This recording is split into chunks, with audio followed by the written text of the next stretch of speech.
고금리가 계속해서 이어지면서 가계대출도 꺾이지 않고 있습니다. 근데 지난달에 그럼 어느 정도 증가한 건가요?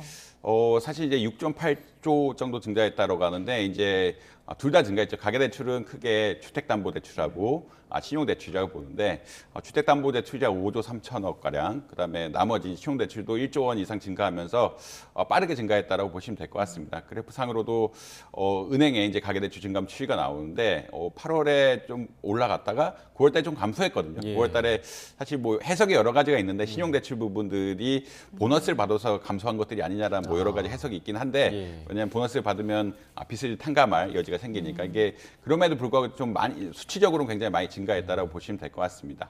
결국 왜 증가했느냐 이게 두 부분을 살펴봐야 되는데 뭐 정부의 해석으로는 가계대출 부분은 아무래도 지금 그 10월에 아직까지 우리나라가 이제 그 부동산 정책이라든지 가계대출에 대한 축소 정책이 본격적으로 시작된 것이 아니었거든요. 그러니까 시작은 됐지만 이미 승인난 대출에 대해서는 집행을 해야 되고요. 그다음에 뭐 전세 대출 같은 것들은 사실은 이런 승인에서 벗어나 있다. 그러니까 어떻게 보다면 전세 대출에 대한 사실 규제가 거의 없는 상황이라 전세 대출 수요가 있다라 그러면 거의 발행을 해줘야 되고 그다음에 기존에 이제 주택담보대출 승인 났던 것들이 늘어나면서 꽤 빠르게 꽤 많이 증가했다라고 보시면 될 것 같고 신용대출 부분에서는 뭐 정부의 해석으로는 사실 이제 여행이라든지 휴가 연휴가 있었으니까 여행 수요 같은 것들이 늘면서 마이너스 대출 같은 것이 는 것이 아니냐라는 해석이 하나가 있고요. 뭐 개인적으로 덧붙이자면 아무래도 또 생활이 어려우신 분들이 뭐 생활비 대출 같은 것들이 공통으로 늘면서 신용대출 부분이 증가했다라고 아마 이해를 하시면 될 것 같습니다.